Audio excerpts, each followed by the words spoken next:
Il lui balance des seaux d'eau dessus devant tout le monde, et pourtant, c'est probablement le plus beau jour de sa vie. Tu crois qu'il a fait une grosse erreur? Pas du tout. En réalité, il vient de réussir l'une des étapes les plus difficiles de sa formation, son tout premier vol en solo.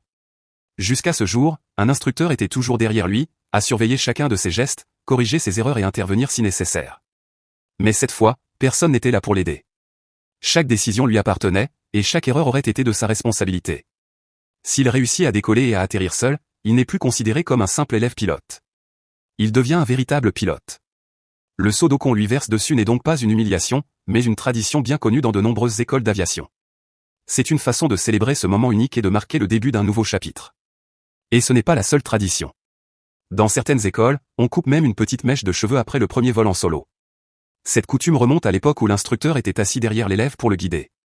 Une fois capable de voler seul, cette aide n'est plus nécessaire, et la coupe symbolise son indépendance.